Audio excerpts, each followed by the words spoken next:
Bienvenue à toi. Je t'invite, pendant une quarantaine de minutes, à rejoindre une discussion impactante auprès de celles et ceux qui repensent notre relation au vivant. Je suis Manon Sala et je chemine depuis longtemps pour comprendre le lien systémique entre le bien-être individuel et l'élan du collectif. Alors, es-tu prête à m'accompagner dans ce jeu de pistes afin de semer ensemble les indices vers une nouvelle conscience? Aujourd'hui, j'ai la joie de vous partager, de vous présenter mon projet de recherche, mon projet de thèse, de doctorat, qui débutera à la rentrée prochaine, donc en septembre 2023. Ce projet de thèse, intitulé « Le soi écologique entre fait social et perspective de politisation », sera co-dirigé par Angela Biancofiore, professeure des universités en études italiennes au sein du laboratoire réseau de l'université Paul Valéry de Montpellier, et par Cécile Renoir, qui est maître de conférences en philosophie au sein notamment de l'ESSEC et du Centre Sèvres dans le laboratoire CODEV. Donc Angela Biancofiore m'accompagnera davantage sur les enjeux liés aux humanités écologiques, notamment les théories du CARE, la mise en exercice de nouvelles pédagogies de la transition liées à l'écologie sensible, et Cécile Renoir apportera plutôt la perspective, l'expertise liée aux transitions des organisations et notamment la politisation de ces théories philosophiques liées au soi écologique. Enfin, j'ai eu la chance et la grande gratitude d'être admise au Learning Planet Institute, qui sera l'hébergeur de ce projet de doctorat. Et le Learning Planet vise à créer des sociétés co-apprenantes autour des enjeux liés aux grandes transitions au sens large, et notamment concernant l'étude du système Terre et des pédagogies innovantes qui permettent de soutenir la vie en intégrant les enjeux de développement durable de l'Organisation des Nations Unies. Donc voilà, c'est avec une grande joie que je m'apprête à vous présenter ce projet de recherche en 10 minutes. Donc déjà, j'avais envie de revenir sur la genèse du projet. Ce projet est né de mes études en sciences politiques, dans lesquelles j'ai fait le constat d'une perte de sens, déjà au niveau personnel, et puis surtout d'une perte de prendre soin au niveau à la fois des individus, des processus qui conduisent à la prise de décision, et finalement à l'impact de ces processus dans les décisions prises au niveau macro. Finalement, je me suis rendu compte que les relations interindividuelles qui étaient au cœur des institutions politiques, donc là je parle à la fois au niveau associatif en tant que militante pour la justice sociale et climatique, mais également au niveau institutionnel, après avoir fait un passage au ministère de la Santé et des Solidarités, un passage auprès d'élus au niveau donc préfectoral, au niveau politique des politiques locales, et puis au niveau international en ayant fait un passage au Conseil de l'Europe pour une mission de stage de 6 mois. Et ce que j'ai pu constater, c'était le manque de considération systémique dans les prises de décision et la considération superficielle, si on s'en tient à cette séparation entre écologie profonde et écologie superficielle théorisée par Arnénès, que finalement l'environnement ne considère que ce qui entoure le milieu de vie, l'individu, et ne fait pas partie de l'individu. C'est comme s'il y avait en fait une séparation, une différence d'extériorité entre d'un côté l'humain et d'un autre côté un milieu qui serait là pour servir l'humain sans prendre en compte l'interdépendance en fait de la place de l'humain dans ce milieu. En étant au cœur de ces institutions donc sociales, politiques, j'ai vraiment eu une crise de sens et ce que je nomme une crise du sensible, c'est-à-dire vraiment la dichotomie propre au naturalisme occidental théorisé par Philippe d'Escola, qui vise à mettre dans une même fonction d'extériorité les humains et les non-humains, en condamnant l'idée d'une intériorité propre pour ce qui serait extérieur à l'humain. Tout simplement, c'est comme si l'humain était le seul à être doté d'une sensibilité, d'une capacité à prendre des décisions influées par leur perception sensible, alors que les études concernant notamment le bien-être animal, la sensibilité animale et puis encore plus récemment les études faites concernant la communication sensible entre les végétaux montrent que tous les animaux, tous les végétaux, tous les vivants donc dotés d'une vie, quel que soit le développement de leur système nerveux, etc., ont la capacité de ressentir un niveau de sensibilité qui leur est propre et donc la capacité d'agir en fonction de ces signaux sensibles. Donc vous savez notamment si vous avez écouté l'épisode 50 et puis un autre épisode dans lequel je parle de la théorie de la pensée complexe dont le principal vecteur est Edgar Morin. Donc j'ai déjà repris ces idées dans ces 2 épisodes que je mettrai dans la description et que je vous conseille d'aller écouter et qui ont motivé en fait la création du podcast Nouvelle Conscience. Donc, ce que je souhaite faire dans ce projet de thèse, c'est m'inscrire dans cette continuité de ces réflexions, de participer à la construction d'une pensée écologique au sens large. C'est pour ça que je souhaite étudier le soi écologique qui a été théorisé par Arne Næss. Donc, Arne Næss est un penseur norvégien qui était à la fois alpiniste, qui était également investi en politique et puis qui avait une capacité philosophique forte de faire des liens entre justement ce monde humain et ce monde non humain. Et quand j'ai découvert les travaux de Arne Næss, j'ai pu déceler un projet triple que je nomme à la fois projet philosophique, projet anthropologique et un projet politique. Et même si mes études à Sciences Po ont été compliquées, je crois que le cœur du politique revêt une importance centrale dans les choix de ma vie et également dans ce projet de recherche, dans l'idée en fait de sortir de l'individualisation, d'une transformation donc de l'individu pour passer à un phénomène social, ce que je mets comme hypothèse un fait social qui permet en fait de globaliser, de rendre collectif la transformation qui apparemment ne serait que du choix d'un individu. Moi, ce que je veux montrer, c'est que la transformation du jeu s'inclut dans un contexte, dans une perspective d'une évolution, d'un essor du collectif. Donc le soi écologique en tant que projet philosophique, pourquoi ? Parce qu'il est à la croisée de ce que je vous ai cité tout à l'heure, la pensée systémique, la pensée complexe. Donc là, encore une fois, je vous ramène à cet épisode que j'ai consacré à la définition de la pensée complexe d'Edgar Morin, avec ses grands principes,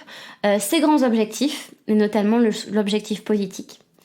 Également, un projet philosophique lié au Caire. Et là, je vous ramène à l'épisode enregistré avec Angela Biancofiore, qui sera ma co-directrice, et Clément Bargnodi, qui sont spécialisés notamment dans ce domaine. Donc l'idée d'un prendre soin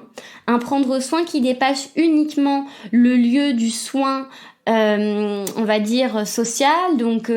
par exemple le soin en éducation, le soin dans le foyer ou le soin dans le milieu de la santé. C'est en fait une écosophie, une philosophie écologique d'interrelation qui permet en fait,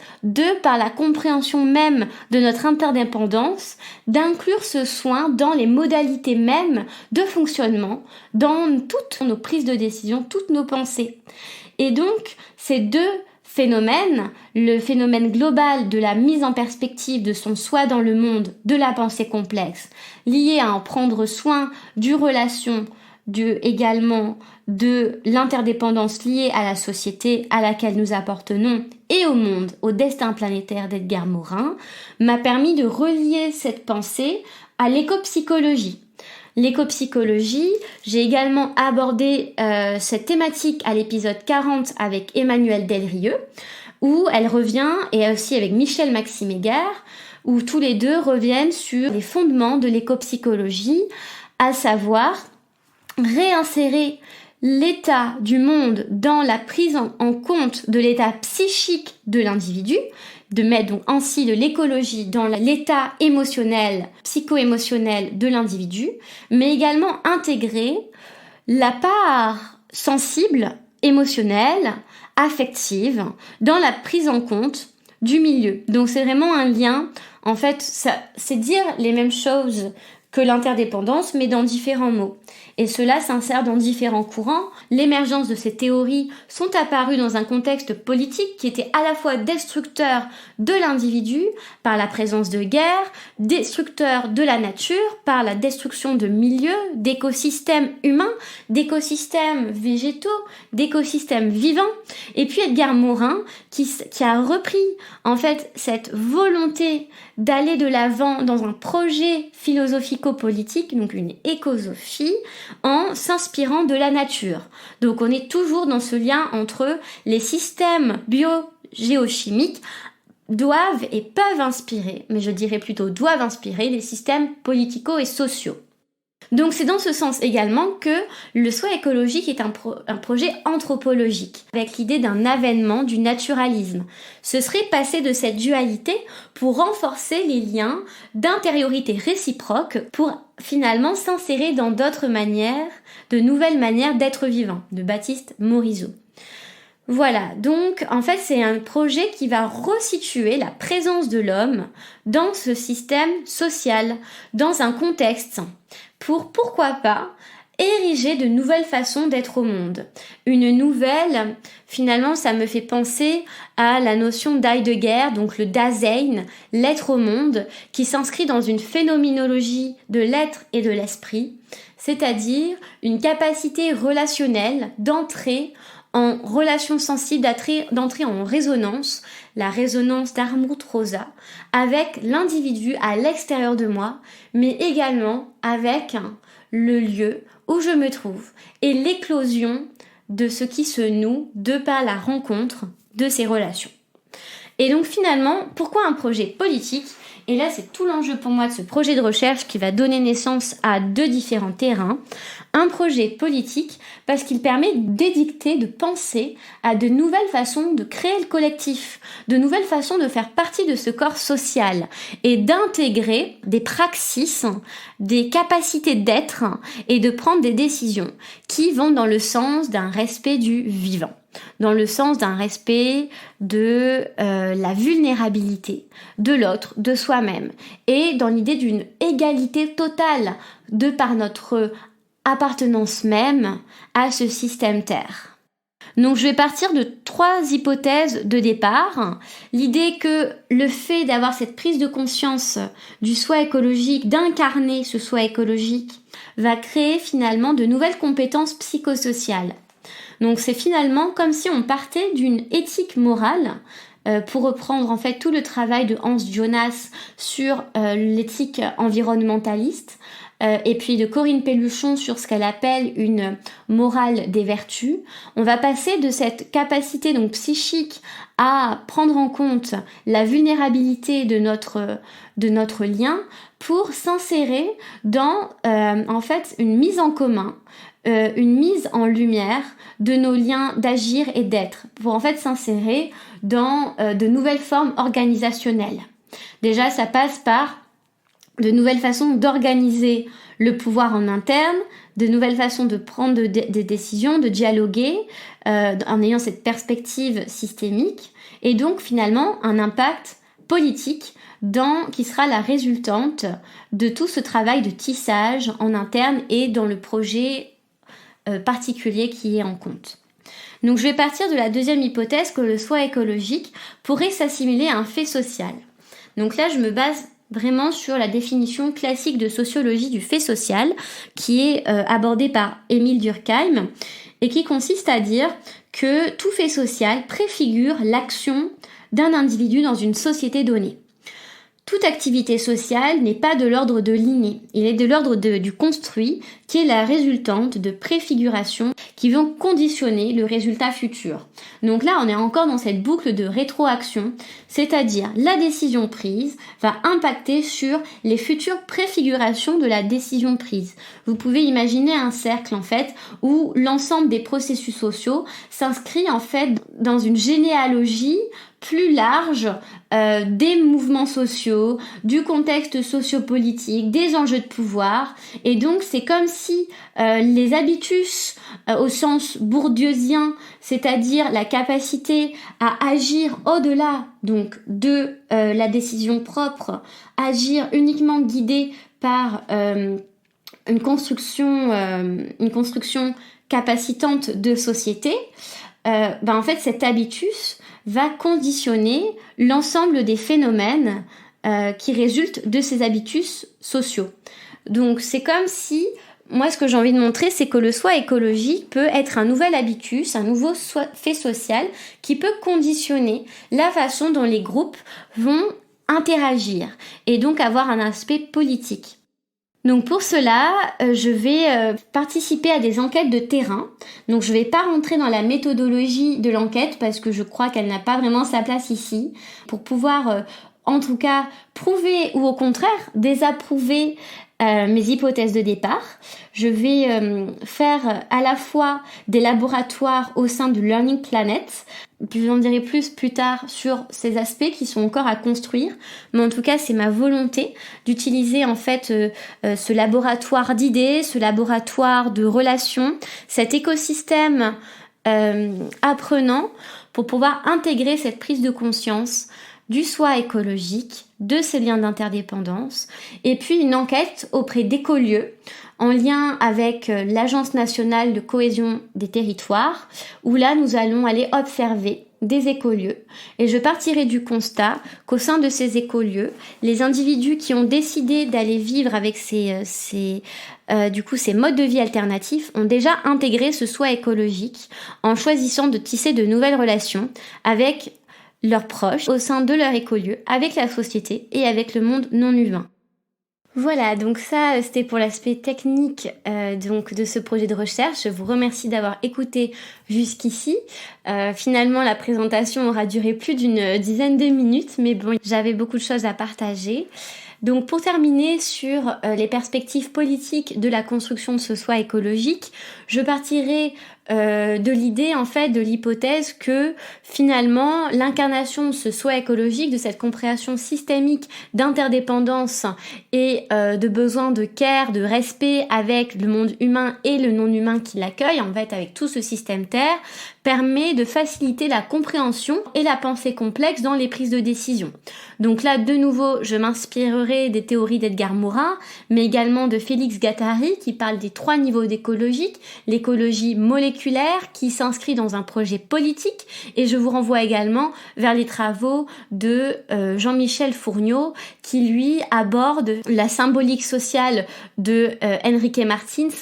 de l'action militante. Ensuite, je vais partir du principe de l'idée que ce soi écologique va entraîner de nouveaux liens civiques de responsabilité. Donc là, on est toujours dans cette idée d'interdépendance, d'une éthique environnementaliste. On s'inscrit également dans la volonté, la capacité de se dire que notre action à un moment T peut avoir un impact dans le futur, donc la notion de génération future qui n'est pas encore vraiment contextualisée dans le droit, mais qu'elle peut avoir un impact sur la durée, dans l'espace, au-delà du cercle proche que va impacter la décision prise. Donc pour cela, on peut se baser sur les travaux d'Hélène Ondaillé concernant la société du risque et la nécessité finalement de s'intégrer dans une société inter-risque. Tout cela, ce nouveau lien civique de responsabilité et cette capacité à prendre des décisions en évaluant différents niveaux de pensée peuvent conduire à une nouvelle capacité d'agir. Donc, je me base ici sur des travaux qui sont à la fois issus de sciences de l'éducation, de philosophie, par exemple avec les travaux de Nathanael Wallenhorst ou encore de Jean-Marc Loge, qui parlent d'incapacitation, d'inaction possible du système scolaire en fonction de l'application de procédés démocratiques au sein de l'école. Donc moi, en fait, dans mon terrain, pour étudier la portée politique de la construction individuelle du soi écologique, je me baserai sur le débat à visée philosophique et démocratique de Michel Tozzi. Donc je serai totalement dans cette expérience de la démocratie, de la concertation, de la circulation de la parole et voir en fait, après différentes étapes que je ne présenterai pas ici, si cette capacitation à la fois à s'imaginer, faire mais également à débattre peut être concrétisée par le soi écologique. Enfin, plus largement, je vais ouvrir cette perspective, cette observation micro au niveau de groupe, à la fois en labo et puis dans les écolieux, à l'ouverture organisationnelle. C'est-à-dire que ce que j'observe au niveau individuel puis au niveau interactionnel dans mes terrains, je vais partir du principe que ça pourrait se répliquer dans de nouvelles formes organisationnelles qui nous permettraient de tendre vers une démocratie incluant la nécessité écologique. Et là, je m'inspire fortement des travaux de Dominique Bourg, que j'ai également interviewé dans ce podcast. Je vous mettrai le lien de l'épisode dans ma bio, et Sophie Swatton, qui expérimente de nouvelles façons de faire société au niveau de la citoyenneté, par exemple avec la mise en place d'un revenu écologique qui permet d'intégrer la nécessité de prendre en compte nos extériorités, nos externalités négatives dans les décisions. Et donc c'est en fait une fois qu'on a je me dirais que une fois qu'on a cette sensation d'être au monde, d'être en fait relié à plus grand que soi, donc finalement c'est vraiment de nouveaux paradigmes, c'est